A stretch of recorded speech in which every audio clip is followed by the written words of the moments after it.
started entertaining when they were youngsters. Mrs. Raymond, who is Jeanette MacDonald, was born in Philadelphia, sang and danced on the stage in such shows as Fantastic Fricassee, and then went to Hollywood to make some 25 movies. Her first was The Love Parade with Maurice Chevalier. Jean Raymond was born in New York City, attended the professional children's school, and concentrated on show business. He, too, went from Broadway to Hollywood, and some 40 motion pictures. The Raymonds have recorded another notable Hollywood success. They've been happily married for 21 years. Jeanette MacDonald and Jean Raymond live in Bel Air, California, but they have a rather unique arrangement with friends in New York who temporarily swap homes from time to time. Right now, the Raymonds are spending some time here in New York, living in an apartment in this building. Evening, Jeanette. Hello, how are you? Fine. Evening, Ed. Evening, Jean. How are you tonight? Fine. What brings you two to New York? Well, more or less business and a little pleasure, you know. Jean, it's very generous of your host and hostess to let us visit you in their apartment tonight. Yes, I think it's very generous of them, and I think this is a good time to say to Mr. and Mrs. Harry Mills how much we appreciate the opportunity of using their apartment. They are in our house in California at the moment, having just returned from Japan. If you're watching, kid. Hello, how are you? Well, I'm sure they're checking on you out there now. I think they must be. Jeanette, you once had your own apartment in this building, didn't you? Yes, as a matter of fact, we lived on the 10th floor. And we lived here for several years, and that's how we got so well acquainted with Yvonne and Harry. And we actually occupied the apartment the J.C. Penney's live in now. And I think they were on your show about a year ago, weren't they? Oh, yes. I have very pleasant memories of our visit with the Penneys last year, I think it was. Yeah. Jeanette, for a long time, you were closely identified in movies with Nelson Eddy. Oh, yes. Do your fans ever confuse Mr. Raymond and Mr. Eddy? Oh, yes. This has been going on for years, Ed. Nelson signs Jean's name and Jean signs Nelson's name. As a matter of fact, one time, Jean and I were walking up Bel Air Road one Sunday afternoon, and a car came along with a crowd of people in it, and a sailor leaned out and said, could you direct me to the Bel Air Hotel? And we told him where it was. And you could see the wheels of his mind going around as he looked at me, and finally he said, aren't you Jeanette MacDonald? I said, yes, I am. And he said, turning to Jean, he said, and you, I'm sure, are Nelson Eddy. So, what did you say, dear? So he said, will you please sign my book? And I said, I'd be delighted to. So she signed Jeanette MacDonald, and I signed Nelson Eddy, and everybody was very happy. How did you and Jean happen to team up? Well, we met on a doorstep. Perhaps, As a matter of fact, we met on Rosie Dolly's doorstep by a strange coincidence. She was on last week. Yes? I came a little ahead of Jean, rang the front doorbell, and... came alone, of course. Yes, I was alone. We had never met each other. And when the door opened, Rosie looked at us and said, well, how nice of you to come together.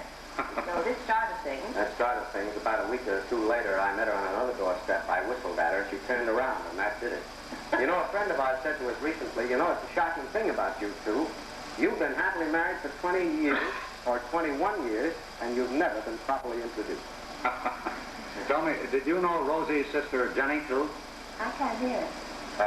I can't hear you. I said, darling, I wanted to know whether you knew Jenny as well as Rosie. Oh, yes. As a matter of fact, I knew Jenny before I knew Rosie. Jenny actually started my fan collection, you know. And I asked Jean if he would bring it on because I thought it might be interesting for your audience to see it. Would you like to see the Very much. Very much. Thank you. We met in Paris when I went to Paris to sing some few years ago. And Jenny, at that time, they had retired, of course, and Jenny had a rather fabulous collection of Napoleonic treasures. I believe it was appraised at something like $2 million. At any rate, she showed me this collection. Mother and I were visiting her at her Fontainebleau chateau, and she showed me this collection. And among them was, of course, this lovely fan. Here it is. This is all Pointe Rouge lace. Yes? And it's all made one piece, made for this fan. It's a lovely thing, and all of the amber is carved out of one piece of amber. So I admired it, said how lovely I thought it was, and she said, well, here, it's yours. Oh, so that actually started my fan collection. Then Jean found this other fan, which belongs to... I'll be your demonstrator. Thank you, sir. This belongs to the Empress Eugenie. This too is one piece of lace. This is point de Bruges. And this is mother of pearl. This is the royal family insignia there. Yes. And then the third fan, I've got a lot of them. We didn't bring them all on. The third one belonged to Lillian Russell. I think this is rather interesting. She's a little more recent than Josephine. Beautiful. Here, this is all spangles and gold. This is all painted on gauze. And I think it's rather lovely. It's a beautiful thing. The only thing that she hasn't got is Lady Windermere Stanton. I've been looking for that. Jean, tell me, what keeps you busy when you're not working in the movies or on television? Oh, Jean is pardon me. Jean is an air fiend. He, Not fresh air. no. Just up in the air, Ed. Just up in the Most of air. the time. As a matter of fact, I think Jean's first love is flying. How long have you been flying, Jean? Well, actually, Ed, back in 1939, I remember very vividly, we were spending a quiet weekend in Arrowhead, and it happened to be the weekend that Hitler invaded Poland. And I knew at that time that we were going to be called into the fracas someday to furnish the power necessary to stem the tide, and I knew that the answer would probably come from the Allied Air Forces. So when I went back to town, I went right out and learned to fly, and I eventually wound up with the Air Force. You flew heavy bombers, didn't you, in the ETO? Yes, Do you sir. still have memories of those missions, or are they pretty much out of mind? Well, I'm not much for war mementos, Ed. I keep a kind of a pilot album with pictures of my buddies and people I've served with, and nothing much to show you, but it's fairly full. I have here a little memento of a forced landing. This is a piston and this is a valve. The valve melted off and fell into this cylinder, and it shot itself up. Needless to say, I had a few palpitations, but I made the field. Wasn't very proud of the landing, but I was exceedingly grateful to be a pedestrian again. Jean, do you have much time for flying these days? Well, actually, Ed, I don't have enough time, but somehow each year I make the time. I have a mobilization day assignment at Strategic Air Command. Under that assignment, I must serve 40 days per year on the ground and fly a minimum of 100 hours. As you can see, that takes up a considerable time, but I feel quite strongly about it. I believe in it.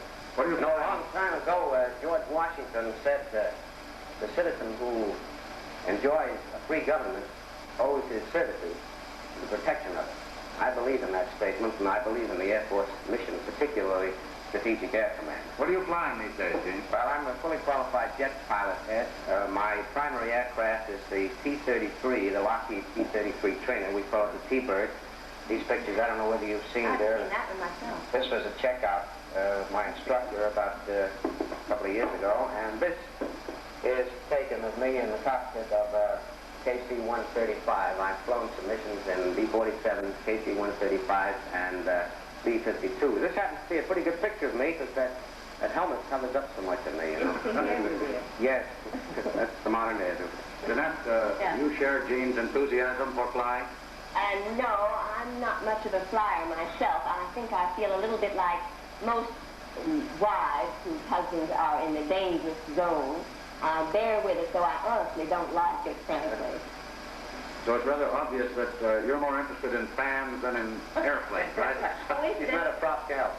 As a matter of fact, I have another fan inside. Would you like to see it? Yes. It belonged to Jenny Lind, and it's rather interesting, I think, because it has some French lyrics written on it, or rather it has a French poem written on it. Mm-hmm. It's somewhat eradicated. It's a little difficult for me to make out what the poem is. So I've made up my own story about it, actually. I don't know whether it's true or not. Obviously, it couldn't be.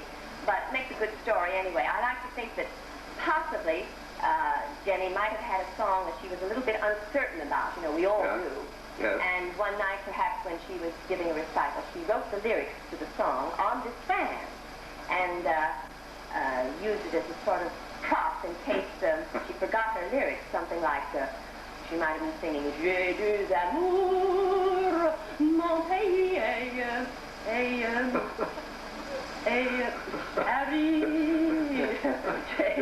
think she'd turn over in her grave, incidentally, if she knew I was singing a popular song. The great Jenny Lind, you know. It makes a good story, anyway. It does indeed. Jeanette, it seems I saw you singing with a fan like that on an old television movie a few weeks ago. Is that right? Oh, yes. It could have been almost any one of my old pictures. I saw, I think about 2 weeks ago, they had 4 or 5 of them on, and I saw 2 of them. I hadn't seen in quite some time since the preview. Rosary and Maytime. What did you think of them? I liked them.